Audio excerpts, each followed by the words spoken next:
Assalamualaikum warahmatullahi wabarakatuh.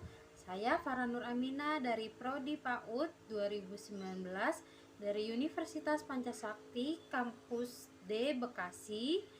Dan kali ini saya akan membuat video untuk memenuhi tugas UAS semester 5 saya, yaitu dari mata kuliah Komunikasi dan Negosiasi PAUD yang diampu oleh dosen pengampu kita, yaitu Ibu Dr. Mumun Mulyati MPD.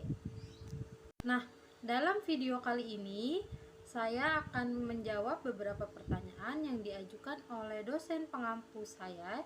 Yang pertama yaitu, apa yang harus dilakukan jika negosiasi tidak tercapai? Nah, jawaban menurut saya yaitu selalu menjaga emosi, lalu mengumpulkan pendapat dari berbagai pihak yang terlibat, lalu menyimpulkan dari pendapat-pendapat tersebut hingga tercapailah kesepakatan.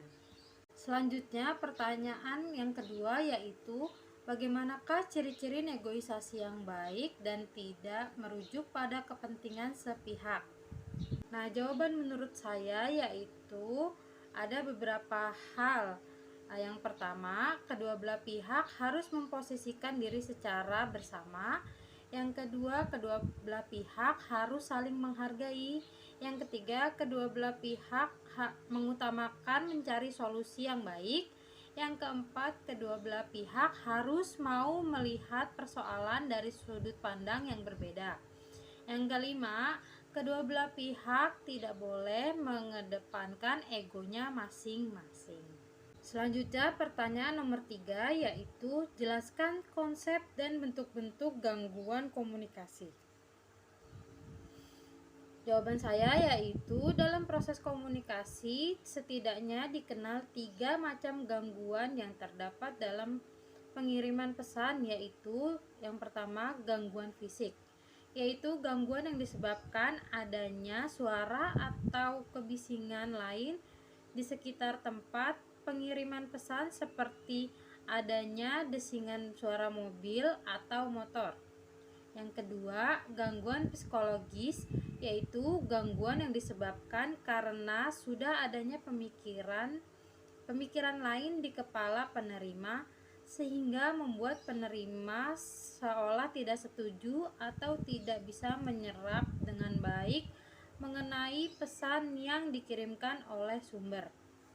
Yang ketiga, gangguan semantik, yaitu gangguan yang disebabkan oleh adanya perbedaan makna yang dipahami oleh sumber dan penerima. Selanjutnya, pertanyaan keempat yaitu, jelaskan apa saja yang dapat menghambat komunikasi. Hambatan komunikasi adalah berbagai jenis distraksi ketika proses komunikasi atau penyampaian dan penerima berlangsung antara orang satu dengan orang lain, atau bisa juga organisasi, kelompok, dan sebagainya. Hambatan ini bisa dikarenakan beberapa faktor. Yang pertama, hambatan pribadi merupakan hambatan yang berasal dari ranah efektif, perasaan, atau mental seorang yang melakukan komunikasi. Salah satu contoh kecil dari hambatan pribadi ini adalah ketika suatu individu memiliki sifat pemalu dan sukar berekspresi. Yang kedua, hambatan fisik merupakan sesuatu yang berhubungan dengan wujud atau tubuh manusia. Contoh hambatan fisik dalam komunikasi adalah individu yang memiliki keterbatasan fisik seperti tunawicara, tunarungu, dan sebagainya.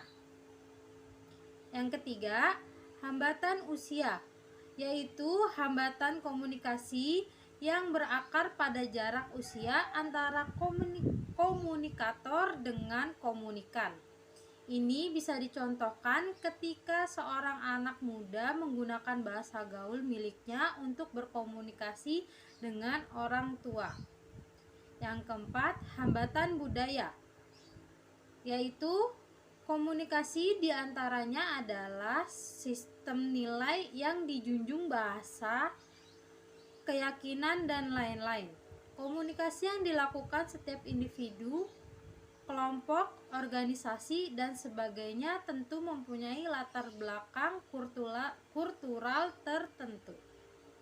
Yang kelima, hambatan bahasa. Bahasa yang berbeda bisa membuat kita memiliki makna atau maksud lain. Karena bahasa sering menjadi penghalang dua individu untuk berkomunikasi secara langsung. Hal tersebut akan membuat apa yang sedang dibahas akan terasa hambar dan arah yang kurang jelas. Seperti contohnya, antara orang Jawa dengan orang Sumatera sedang berkomunikasi. Nah, itu kan kadang suka ada bahasa-bahasa daerah yang kebawa karena memang sehari-hari dia ngobrolnya pakai bahasa daerah. Nah, itu merupakan contoh dari hambatan bahasa. Nah, yang keenam, hambatan lingkungan, yaitu contohnya seperti misalkan lingkungan yang bising atau lingkungan yang ramai, itu bisa saja. Nah, yang keenam yaitu hambatan lingkungan.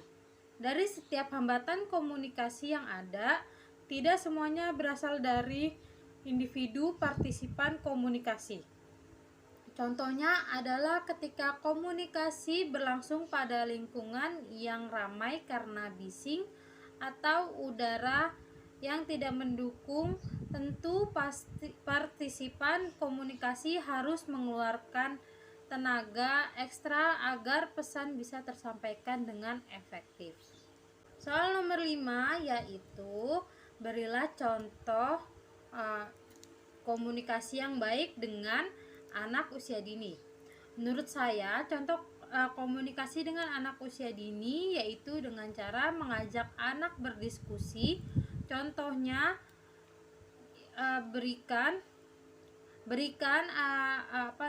atau libatkan anak memilih sesuatu, misalnya ketika memilih warna cat pada kamar anak. Melatih berpikir kritis anak bisa dimulai sejak dini dengan hal sederhana. Hal ini juga membuat anak merasa bahwa pendapatnya diperlukan. Sekian video saya kali ini. Untuk kurang lebihnya saya mohon maaf. Wassalamualaikum warahmatullahi wabarakatuh.